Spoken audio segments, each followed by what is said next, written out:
Uh, Good afternoon. I'm Barnaba Dorda, and I'm truly delighted to welcome you all to the fourth day of the National Integration Conference organized by Immigrant Council of Ireland. Today's session is about integration of EU migrants, and I'm privileged to be a moderator of today's workshop. I was born in Poland and came to Ireland in 2005, almost with no English. I'm co-founder and since 2017 chair of Forum Polonia's board of directors. And Forum Polonia, established in 2008, is an organization advocating for the Polish diaspora in Ireland and supporting its involvement in Irish society. But equally important, it is also a platform of cooperation between representatives of various Polish community organizations. This is purely voluntary work, so on a daily basis I work in SIP2, trade union, where for a number of years I was organizing migrant workers into the union. I'm also board member of Irish Network Against Racism.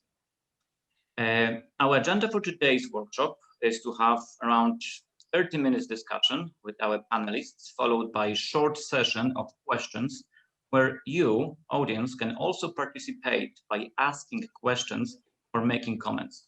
To do so, please use question box in your Zoom application. If you have specific question to one of our panelists, please type his or her name. I will kindly remind you also to be respectful and constructive in your questions or comments. Moving on, I'm delighted to introduce our panel of experts. Today with us, we have three panelists. First is Karina Korotkevica, who is a drop-in center coordinator at Migrants' Rights Centre Ireland. And prior to joining MRCI in 2018, Karina provided information, advice, and advocacy to Eastern European communities in Single Citizen Information Office and worked in a corporate financial firm as an internal auditor and anti-money laundering compliance specialist.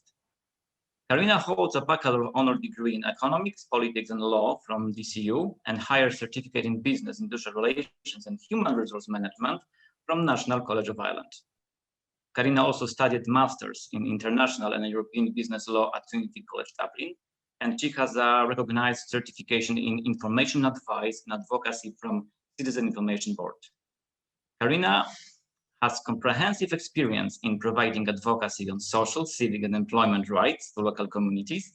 Karina received several national honorable awards for extracurricular activities such as ECU President's Award for Civic Engagement and Trinity College Dublin Dean of Students Roll of Honor 2012 in recognition of her community engagement activities.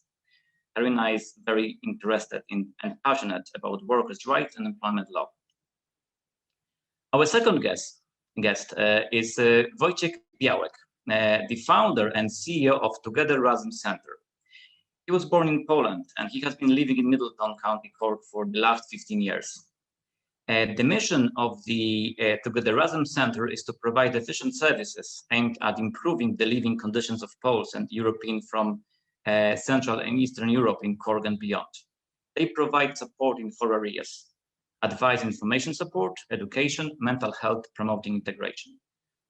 Voyteck has MA of Sociology at the University of Szczecin, Poland. He is an experienced and recognized social worker and accredited addiction counselor. The catalyst to start his organization, the Together-Razem Center, was the need to help Poles in Ireland who found it difficult to settle in a new country without the support of the family and without the ability to speak English. He felt the need to act and still actively participate in the creation of a safe space for Poles in Ireland. Inspired by his father, who was actively involved in the Solidarity movement in his local factory back in the 80s in Poland. He has always been passionate about democracy, social rights, and activism. And finally, our third guest is Joanna Siewierska, president of the Students' Union 2019-2020 at UCD. And Joanna is a student and activist from Bytom, Poland, who grew up on the north side of Dublin. He moved to Ireland aged 7 without a word of English and went to become the first non-Irish student president of UCD Students' Union, the largest university students' union in Ireland. Her involvement with migrant issues began when she co-organized an integration conference for young people as part of the inaugural Polska Era Festival with junior minister Aidan or Jordan, and the Polish embassy. She remained an advocate for both student and migrant issues in her advocacy and her work as a SU president. She currently lives and studies in Amsterdam, but misses Dublin dearly. So before I ask my dear panelists to take the floor, I will try to briefly set the background for our discussion. Eastern European migrants comprise the largest migrant group in Ireland. Data collected from census both from 2011 and 2016 shows that almost 50% of all migrants in Ireland are from Eastern Europe and further 30% from other European countries, including former member UK. Recent data from 2019 shows that it is still the case. Does it mean that those migrants that are here to stay? And furthermore, do migrants from Eastern Europe have a high level of integration needs? Due to funding policies in Ireland, they are excluded from accessing most of the integration programs offered by the civil society. Migrant-led groups working exclusively with EU migrants or with one particular nationality group are also excluded from accessing funding. So do these predominantly white Eastern European migrants who probably can blend into Irish society are well integrated, are immune to discrimination? Census data from 2016 shows that a significant proportion of Eastern European migrants indicated that they have very poor English language proficiency. Fair play to those who were able to fill such forms. Language is known to be a crucial factor in migrant integration. Poor language skills may have implications for service provision. In terms of the labor markets, previous ESRI researchers have found that East Europeans, for example, have high employment rates than Irish nationals, but are much less likely to be in professional managerial jobs or earning higher wages. It is known that significant cohort of Eastern European migrants works in low-skill, low-pay sectors. And from my trade union perspective, I would be very interested to see research on what are the differences in terms of how they are treated in the workplaces. Furthermore, another ESRI research indicates that migrants tend to cluster and live in areas where private rented accommodation is plentiful. Many of them are highly concentrated in Dublin, Limerick, and Cork area. Researchers indicated that dysfunctional state of Ireland's private rented sector, high levels of homelessness, migrant concentration in this type of tenure is problematic from an integration perspective. On top of it, given the current circumstances, COVID-19 happened, and the most recent data provided in SRI publication in December 2020 indicated that non-EU nationals and Western Europeans are more likely to be working in jobs associated with high levels of working from home, or they are essential workers. However, Eastern European nationals are much less likely to be working in these jobs than Irish nationals. And as a consequence, the fall in employment was found to be much sharper for those migrants compared to Irish nationals. Even more worrying, the drop in employment was particularly sharp for women who are Eastern European nationals.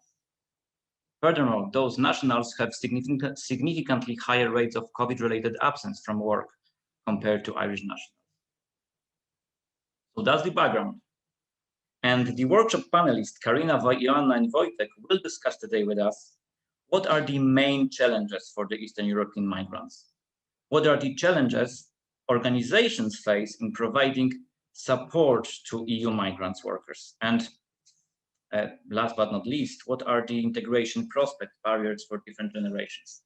And I would ask audience as well to not forget to ask questions on making comments in the question and answers application in Zoom. So Karina, I will ask you first, what's your experience? What are the challenges for Eastern European migrants? Thank you so much. So hello, everyone. So I just want to say firstly that I'm delighted to be present at this workshop.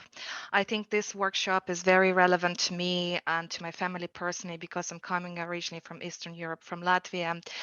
In my experience, I saw many challenges Eastern European and other migrants are facing, and unfortunately, these challenges and issues are not new and are persistent over the past decade or even 2 decades. I found very little progress has been made to eradicate these challenges and support and to implement support to migrants. So the most common issues you have actually already mentioned, Barnaba, so I'm not going to overlap with some of them. So it's obvious language barriers, migrants having difficulties communicating with different government agencies, employers, and local communities, lack of their knowledge of their entitlements and their different rights, including the employment rights.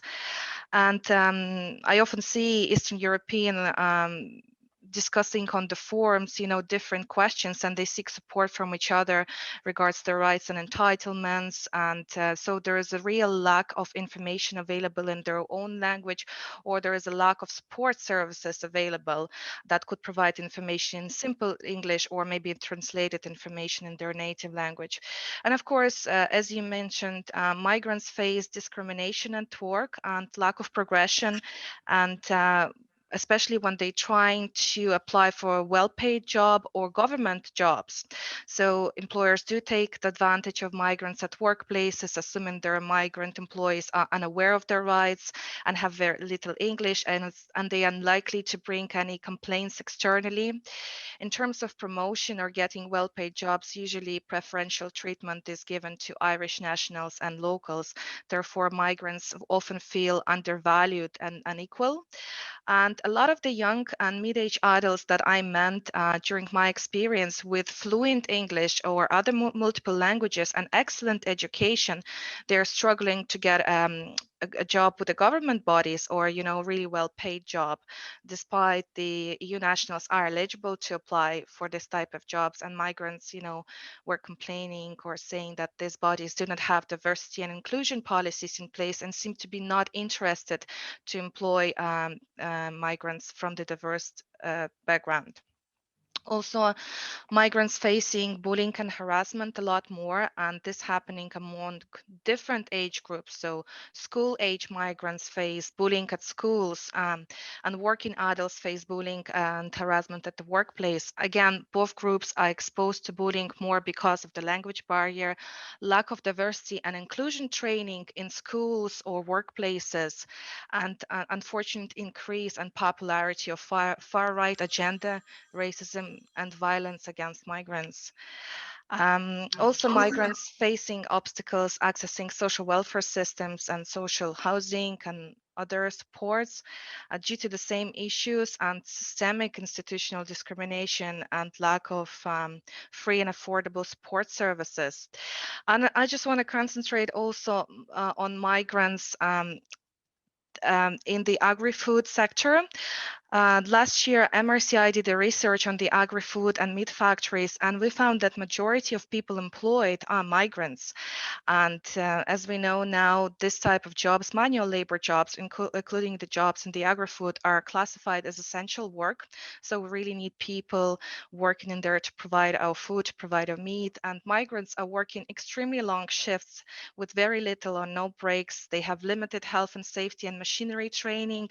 They usually receive the same rate of pay despite being employed for many, many years. They're deprived from the promotion. They're severely underpaid for extremely heavy and dangerous work that they do. And we have seen cases where people had received several personal injuries at work, but never been adequately compensated. And during pandemic, we have also seen cases where the factories failed to provide personal protective equipment or safe working environment. And as a result, there were several COVID-19 clusters were revealed in these different factories across the state. So like MRCI, and I hope to see that these challenges will be supported and addressed by local councils, governments, and successful integration strategies. I also strongly believe that more investment and funding should be allocated to integration initiatives and projects and to different support centers and NGOs whose work with migrants primarily. At MRCI, we have seen that during the COVID and lockdown that migrants suffered a lot and were left with limited remote supports. A lot of migrants lost their jobs, they became homeless, they were unsure how to apply for social supports and different payments.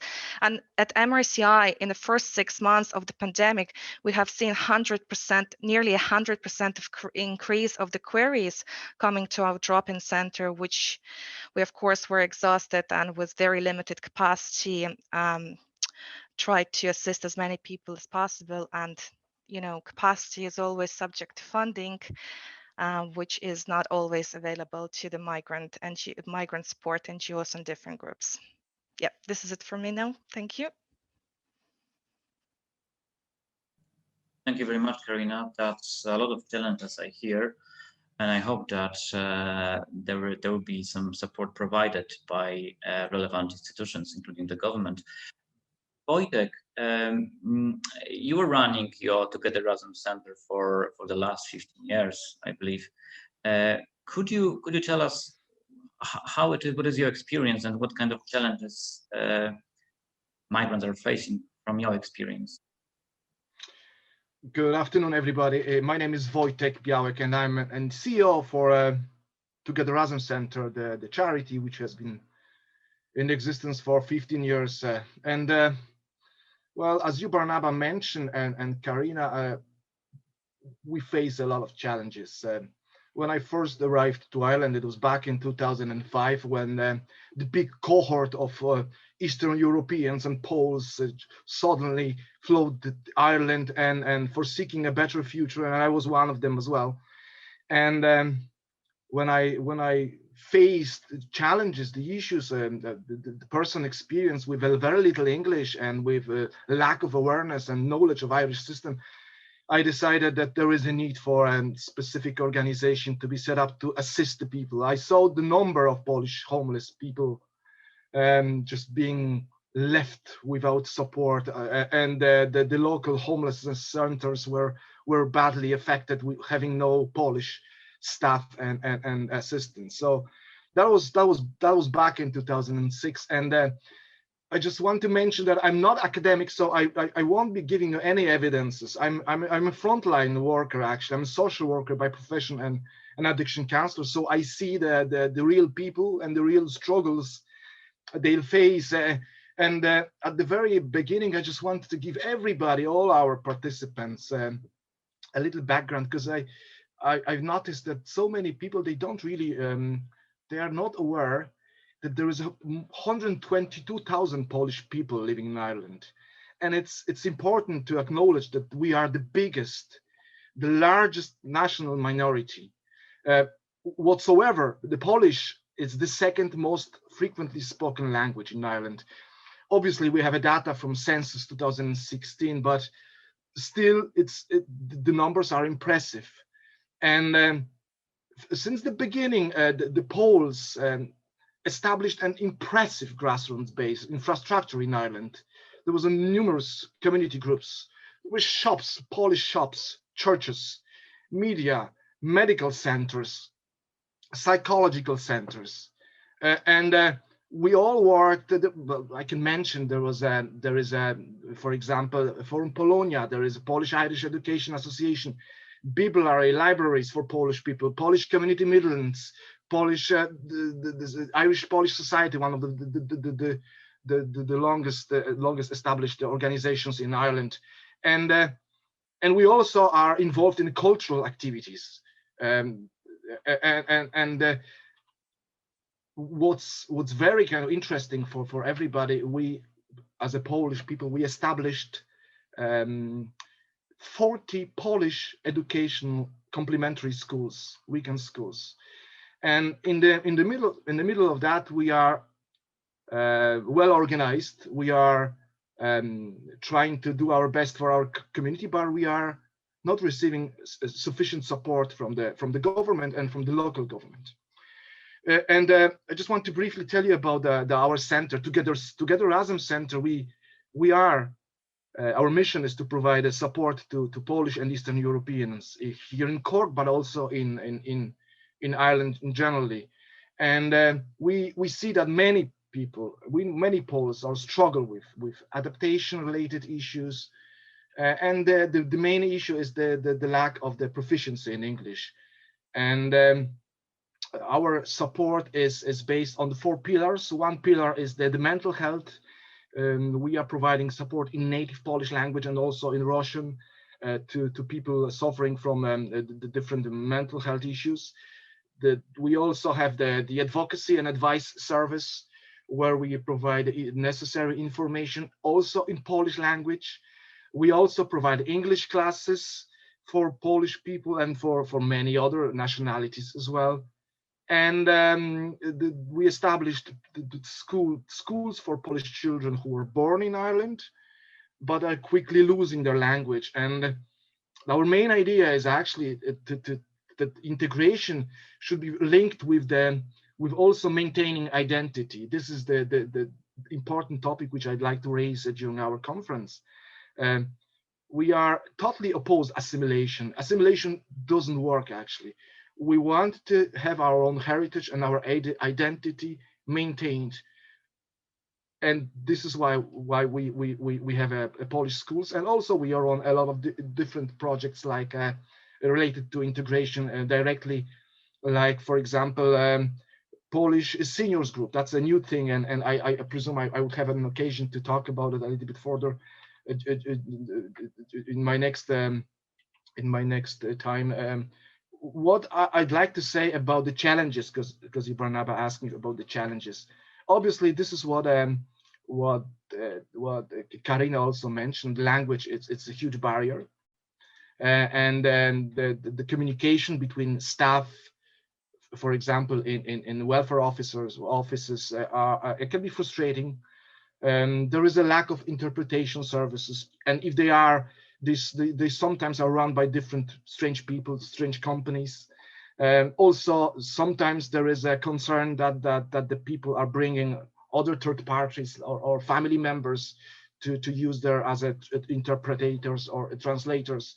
This is the huge thing, and also it's a dual process, because it's also difficult for Irish people who are unable to understand what the needs are. So the language, it's the kind of more challenge, and this is why there is a need for support for English as a second language, the provision of more funding towards this. But as a result of the language barrier, there is also the access to health and welfare services is very limited. And from my perspective, based on my experience, the integration of migrants is only possible if their basic needs relating to health, security, shelter, and human dignity are met. Well, this is why access to relevant services for migrants is so crucial. We as a Polish community here, we are happy that the Irish state and many different organizations of third sector, they are trying to provide the translation, they're trying to provide interpretation, but I feel personally that there is more need to be done. There is more need to be done on the government level, and also on regional and local level as well. Our needs for Polish are very similar to the needs of other third country nationals, but you cannot put the provision of service in the way of one fits for everybody. It simply doesn't work, because even though we are migrants altogether, we Polish people or Eastern Europeans have very specific needs and challenges, and when it comes also to the access to the health services, we are protected by the relevant EU regulations. We have a right to move across many EU countries, but when it comes to the access to the health service, we are facing the same issues because of the language and because of the lack of awareness. And from my own perspective as addiction counselor, I feel that we will see that there is an increase of number of people accessing our services because they are simply unable to access the mainstream services. The mental health support, specifically on the primary care level, are not easily accessible to Polish or to Eastern European speaking migrants at sufficient level. Obviously, there is a support in terms of provision of translators and interpreters, but it's not at the level as we can see that now. I feel that there is the problem is more complex. It's not, there is no easy solution, but I feel that the lack of access, or the problem with access, may really escalate and develop more serious social and psychological difficulties. We see that if the basic needs and the access to services is not met, the people develop addictions, homelessness. There is a lot of criminal behavior and other issues which are faced by the Eastern European migrants, including domestic violence or child protection issue. I don't know if Barnaba asked me already for recommendations or for any specific actions that to be taken, because we are at this stage talking about the challenges, and I don't want to take up the full floor. I can tell you about the other issues, like access to social welfare services. There are also other issues like the xenophobia. That's the real thing. You know, you might think that the Poles are, because of the white, they are not experience xenophobia or racism, but we are still on the same issue. I can talk about employment law and how the Polish people are exploited by employers, and there's so many different issues that should be addressed that I would probably wouldn't finish my talk. Yes, Voyteck. Right. I will ask that question. Thank you very much. Yeah. I must say, right, that when I'm listening to you about, and to Karina about those language problem, I recall when I was organizing migrants into the union, mainly from Eastern Europe, and that was a very common factor, the language barrier. They have very limited knowledge about English. But right now I will move forward. Okay, and I will ask Joanna Siewierska, who is with a little bit different background, because now she came to Ireland when she was 7 years old with no English, but she could be called as a second generation migrant, who one can say is well integrated into Irish society. Joanna, what's your take on the challenges? What's your experience? Could you tell us? Yeah, thank you, Barnaba, and thank you to the previous speakers. It's really, really interesting to hear you, and it's great to be here today. And indeed, my experience has been a little different because I came to Ireland so young, and I would mostly like to kind of talk about that school experience and how that went for me, and how over time being involved in activism in Ireland, and then kind of stumbling upon, you know, the fact that I'm actually a Polish migrant as well. And there are very specific issues that I face as a student because I come from Poland, which maybe I didn't consider so much when I was just a child, but kind of how that affected my teenage years. And then further kind of involvement in politics and the different barriers that do exist for migrants from Eastern Europe when it comes to participating in public life and politics in Ireland. And I'll explain what I mean about that. So yes, first arriving in Ireland, I think I was pretty lucky because I arrived at an age, you know, around 7, 8. I mean, you pick up the language and in a couple of months, you're all right. You still have to take Irish in class. You're not exempt from it when you're young enough. But, you know, over time, I grew used to learning Irish in school, and that was fine. You know, I do recall that although, you know, the language wasn't such a problem for me, I definitely gravitated to other friends from Eastern Europe while still at school. I don't think I felt particularly, you know, pushed or pulled in any direction, but we did share some experiences, and our parents were definitely sharing kind of similar challenges or opportunities in Ireland. So we definitely had a network or a connection of experience that drew us together. And I kind of surrounded myself with those friends back in school. It wasn't until I became a bit more active in my extracurriculars, I became very involved in the National Students' Union in Ireland, that I started making friends with, you know, guys from like Tipperary or Cork, or, you know, having a much more mixed friend group and becoming a lot more close with my Irish friends. rather than only kind of friends from Eastern Europe in school. And then that kind of grew and blossomed, and I definitely grew a lot of confidence, and I really enjoyed it. And it was particularly the Polska Era Festival, which was, funnily enough, I got involved in it from the kind of Irish side, let's say, because it was my local TD who became a junior minister and, you know, worked at the embassy in establishing this festival. So it wasn't through the embassy end at all. I came along, you know, with the Irishman in the room, and then, well, it was a festival for Polish people, and I was invited to help organize something for just young migrants in general about integration. And I remember I was living in Ireland for about 10 years at that point, and the festival ran for a couple of days, around a week, let's say. And I think somewhere around day 4 or 5, I went home from some big event that was happening, and I burst into tears.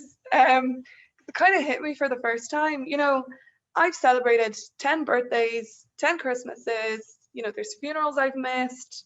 And I realized that those things are happening in Poland, and had we stayed, you know, I would have had that connection with my family much closer than you know, than what it was.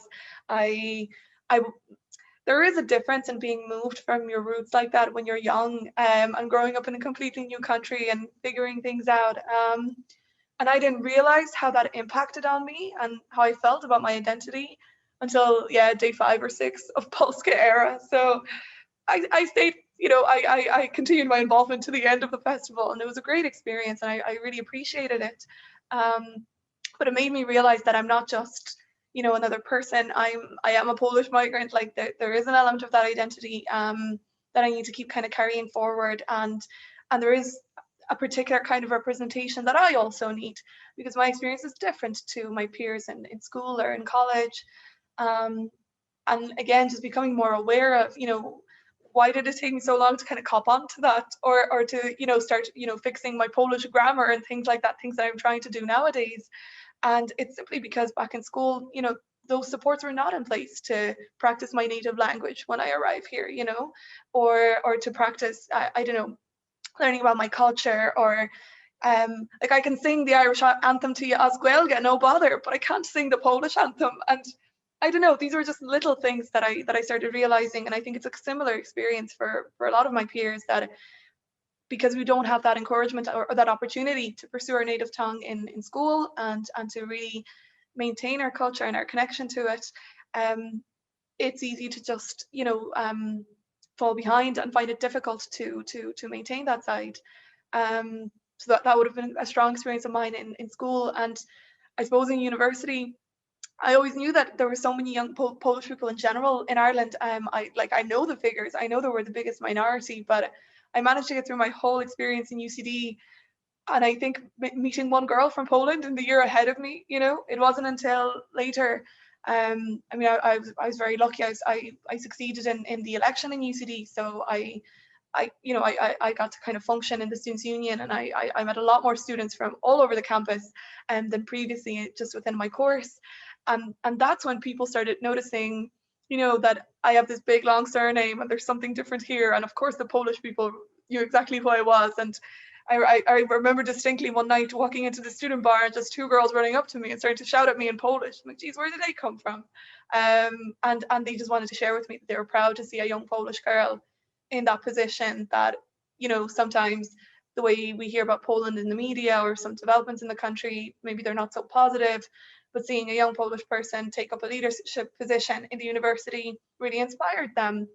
And I was like, geez, these girls have been in college with me all these years, and I had no idea. Their accents were so flawless. I would have never picked them out as Polish girls, you know, in the bar. But we are out there, you know, and there is a difference to our experience and to our connection to Ireland and to back home. And same goes for Eastern European migrants and across the board, because I think we kind of came in similar waves and periods of time, and our parents came, etc.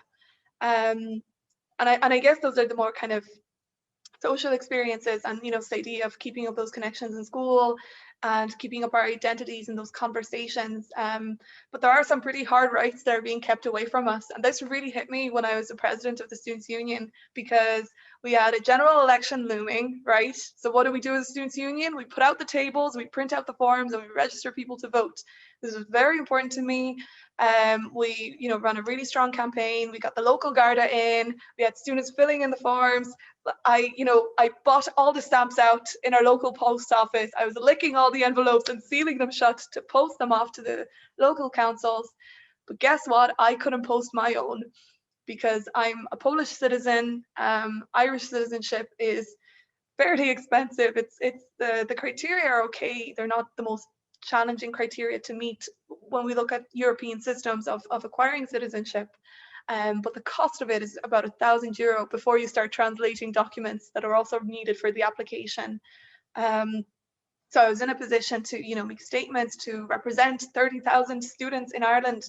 I could make presentations to politicians. I could speak on national media, advocate about the rental crisis, advocate about all sorts of issues. But I couldn't cast my vote because I couldn't afford citizenship rights. There's something wrong there. I've grown up in Ireland. I love it to bits. I miss Poland too. That's always going to be a part of me. But when you see barriers like that, and if the cost of citizenship was like an administrative fee, or if it was just like a regular fee that is needed to perform a public service, I would completely understand that. But as a student, this kind of a barrier being put in front of me, that's not fair. That's something that needs to be addressed. And it was also something that I had conversations with at the time, and it's something that I've been involved in campaigns about the citizenship issue since I was in school as well with some youth groups. But it's a challenging one to raise on the political agenda, and it's a challenging one to get broad buy-in for. But we are 122,000. Polish is the second most spoken language in Ireland. We're such a big presence. There's so many Eastern European migrants who call Ireland their home, and they're excluded from voting rights unless they're in a position to pay this massive fee. That makes me uncomfortable, because I also believe in democracy. I don't currently, hold any political positions, and at the moment I'm back to studying. But I do care about, Irish politics. I care about the developments in Ireland, and, I also call it my home. So I'd like to be able to participate fully and feel equal to my peers. So that was something that I felt strongly about growing up in Ireland, and I think that's my perspective as a young person who's kind of caught in between the two and madly in love with both. But I could vote in Polish general elections from Ireland, but I couldn't do it for the Irish state itself. So this was something that frustrates me a bit, but that kind of paints my picture. Thank you, Joanna, for your input. I must say that people are saying that because of the citizenship is quite high, one of the highest in Europe, and that's real barrier. But at the same time, it might bring another topic, right? That there were some discussion, I believe, in 2007, 2008, 2009, when the crisis came to Ireland, and there was some expectation that more likely the Polish cohort and Eastern European will come back home during that crisis. It didn't happen. They stayed. And it seems to me that is a consistent pattern when you look at the census 2011, 2016, and even though more recent data. So my question would be that are they really here to stay, those Eastern European migrants, and whether there is a need to actually do something to overcome those challenges, and whether there's some visibility on their side to be politically active. And I will put that question maybe first to Wojciech Biawak, and then followed by Karina, because they are very, very close to the roots. They're dealing with those people who came here in 2006, 2007, so on and so forth. So what's your view on this? Are they here to stay? And in what way we can overcome those challenges they are facing?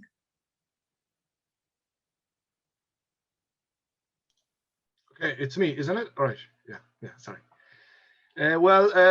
Barnaba, it's there is no real straight answer to that. First of all, what I would like to mention is it's about there are Polish community organizations and networks in Ireland. However, the capacity to advocate on behalf of the community at the level of policy and to provide support specific projects and initiatives is very limited. And there are many reasons for it, including lack of support enjoyed by the other ethnic community groups. Migrant rights, third sector organizations which advocate on behalf of the wider community. For example, there is plenty of them. It could be MRCI even. They do excellent work in terms of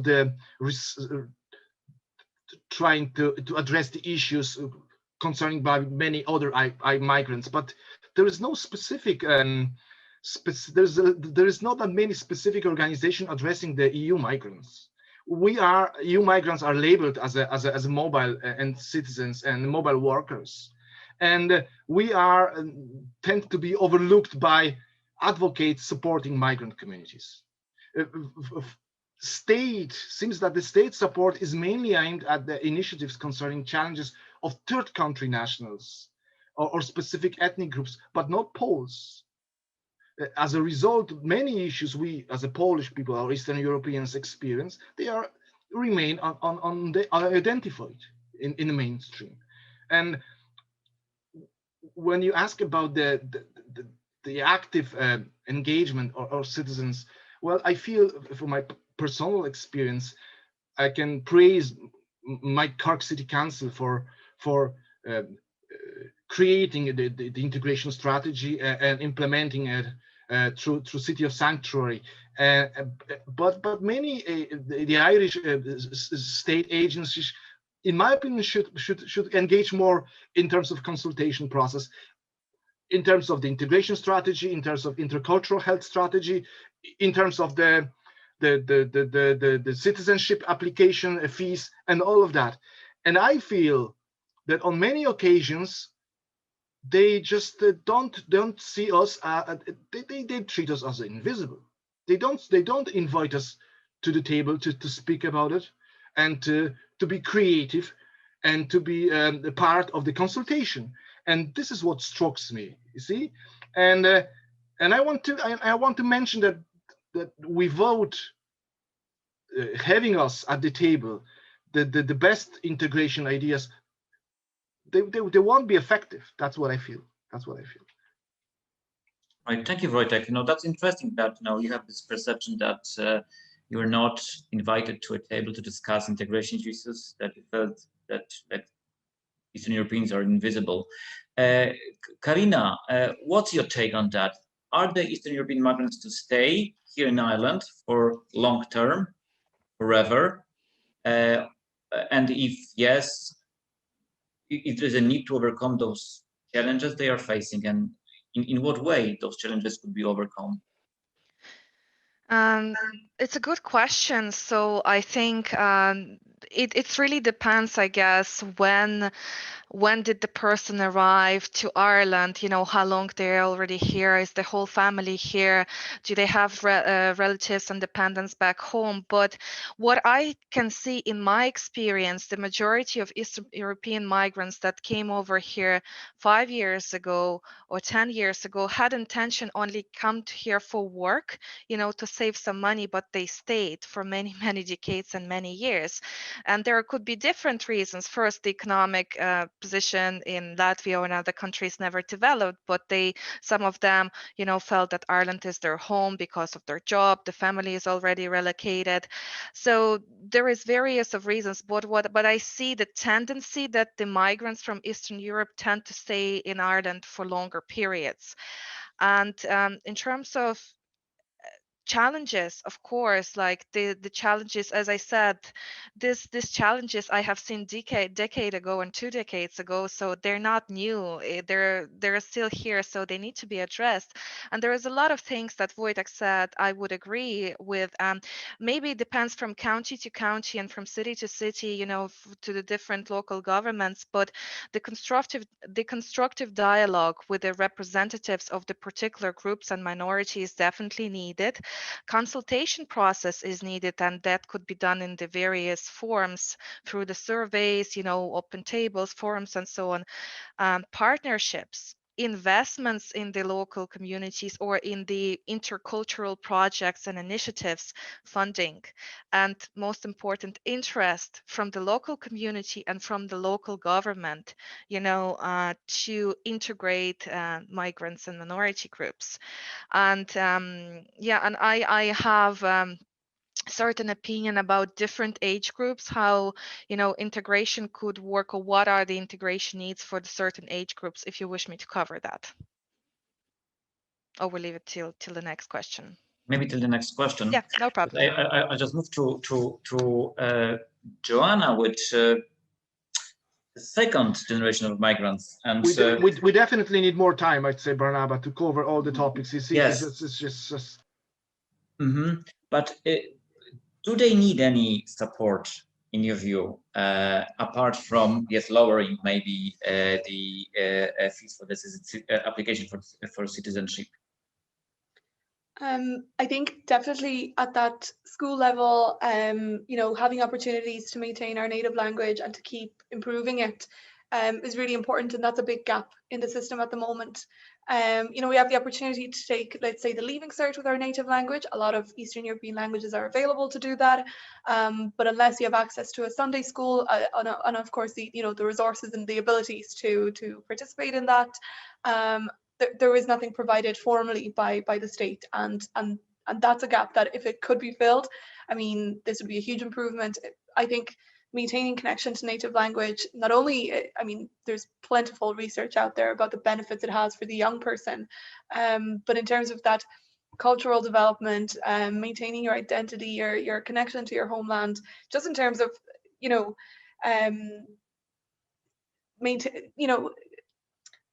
keeping a good connection with where you come from and with your roots, and I think it would have been something that I would have benefited from an awful lot in school, I know, and it's a really important thing that should be put in place. And then apart from that, I think it's just important to recognize that identity, and I suppose I'm in that in-between bracket because I moved to Ireland. I wasn't born in Ireland, but the fact that my parents come from a different country, there are certain challenges that are very particular to us, and that representation and making sure that our voice is included is just as important as for other groups, indeed. Language proficiency, the language support for your native language. I know that there's some movement in that area that it would be introduced in the secondary schools, and there are some ideas that they should be introduced as well in the primary schools. Voyteck, how it looks like, your organization is providing support for education. So how it is in terms of the in Together-Razem in a way of providing this educational support for Eastern European, specifically Polish, and be very brief on that. Well, this is a huge topic, Barnaba, and well, I won't be able to be brief on that. I would love to even expand my views on that, because it's hugely important thing, and even Joanna admitted that there is a need for those children who are born in Ireland from Polish parents to maintain their identity, culture. It's very important for us, Polish grassroots organizations, to look after that. And it also relates to many other nationalities, like Lithuanians. They have their own schools, Romanians, and even I presume Latvians or any other nationalities. Well, it's a phenomenon from my point of view. There is 40 Polish complementary schools at the moment. They are also known as a community language schools or heritage language schools, and I think that the Saturday or those afternoon schools are giving them the fantastic opportunity for Polish children to learn about their heritage, but also are crucial from the point of view of integration, of being because they're all surrounded by the Polish the community, by the Polish people, so they become some sort of small community centers for many the Eastern Europeans, for many Polish people on this example. these days with COVID-19, we face a lot of challenges at the moment because we are renting out the schools, the rooms from the premises of the schools, and obviously schools are closed, or even they were not closed, but because of the restrictions and the sanitary regime, we were unable to use the schools, and we had to actually move online, and we provide education online. But I hope that this is going to be addressed, you know, by the school departments as well. Provision of school of Polish language or any other languages on the primary setting or secondary setting is happening now. But I mean, even go further. I'm not an expert on education, but I feel that this is an important topic as well. Thank you, Wojciech, for that. I have the question from the audience. And the question is that to all of the speakers, so whatever somebody feel able to answer that question, do you think that the current lack of support available for Eastern European migrants is a pan-European issue, or is it the situation considerably worse in Ireland? Who will be willing to take that question? I'm actually looking at the other question that came from Irena. Have you addressed the submission of any of the difficulties, barriers to Polish nationals in accessing services to any government? But yes, we do, Irena. We are actively complying.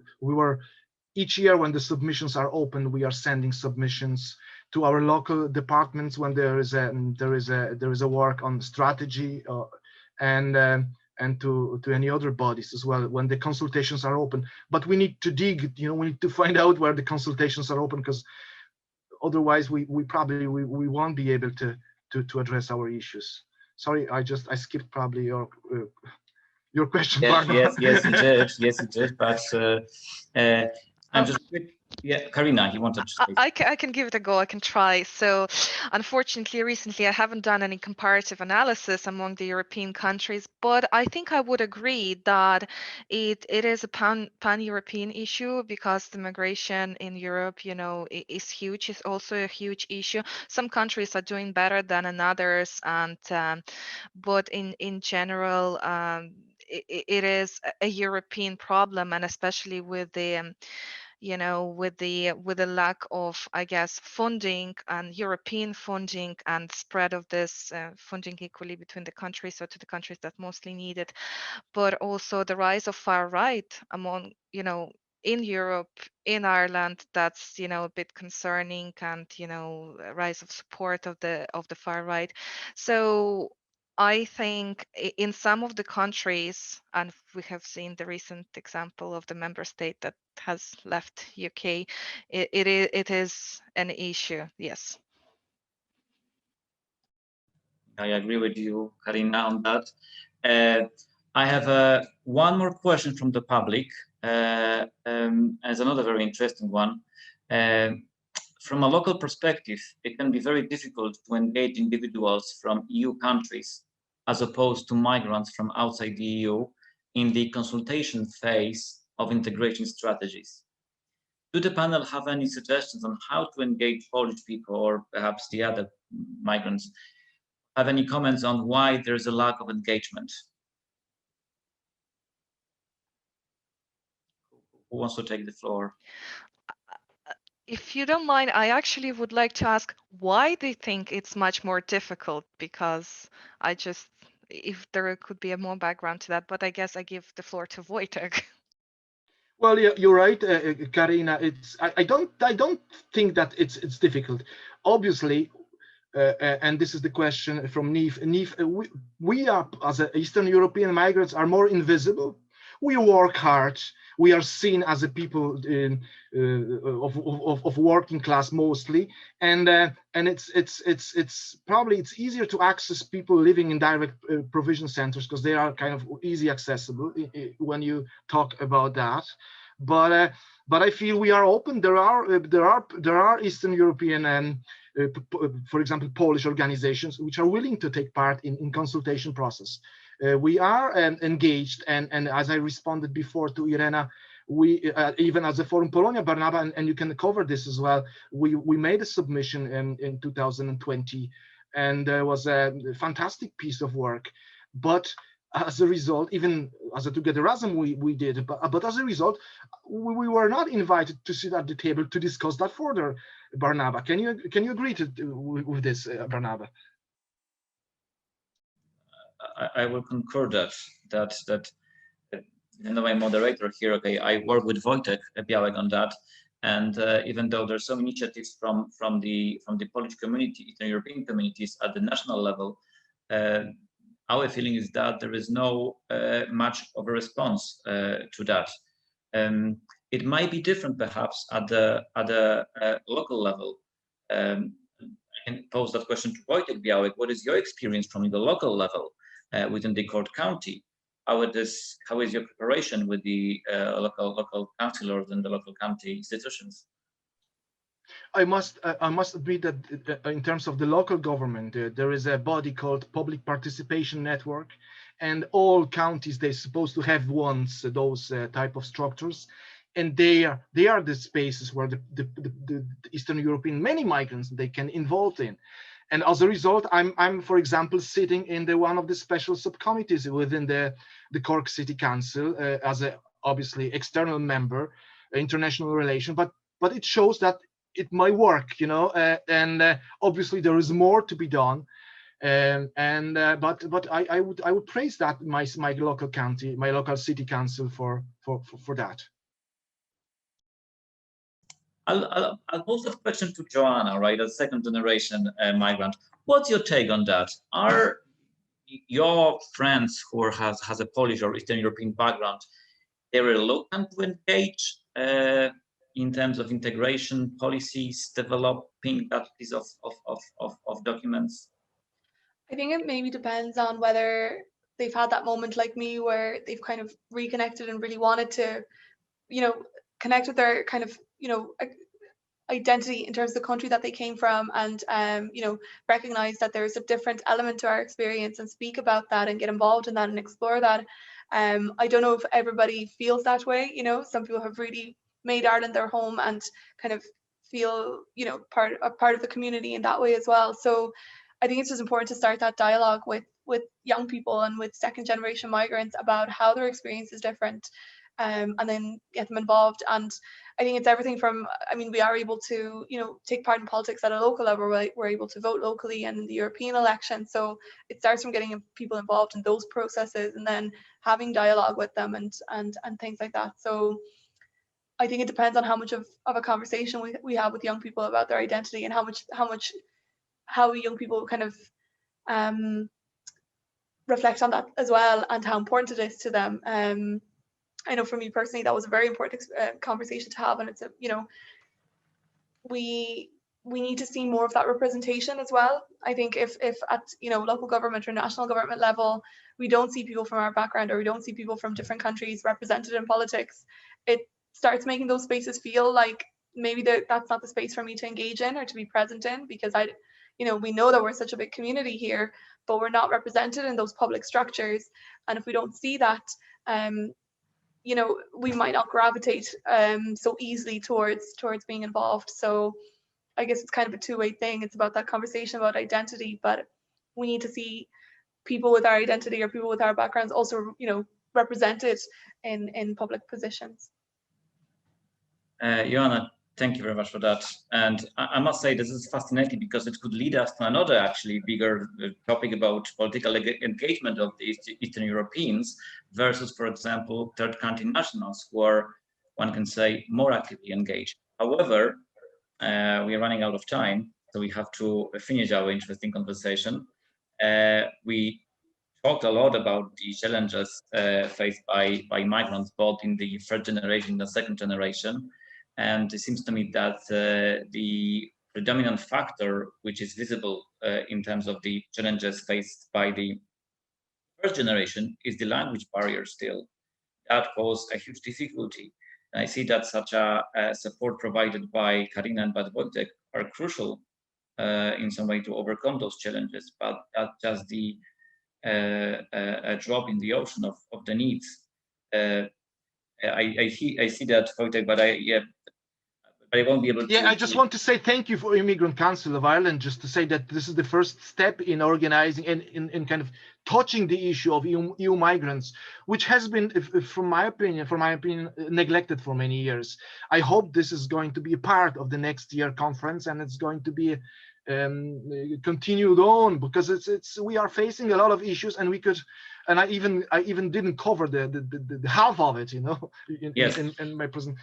Yes, and I want to bring attention as well, okay, that there's also challenges faced by those migrants in the workplaces. And Karina rightly brought to our attention MRCR report on agricultural sector, where those migrants are facing very poor terms and conditions while working very, very hard for very small amount of money. So I want to thank you all for being with us today. Thank you very much, Immigrants Council of Ireland, for organizing that conference. My understanding is that there will be another session, I think the very last one, at 6 o'clock, if I'm not mistaken. Yes, and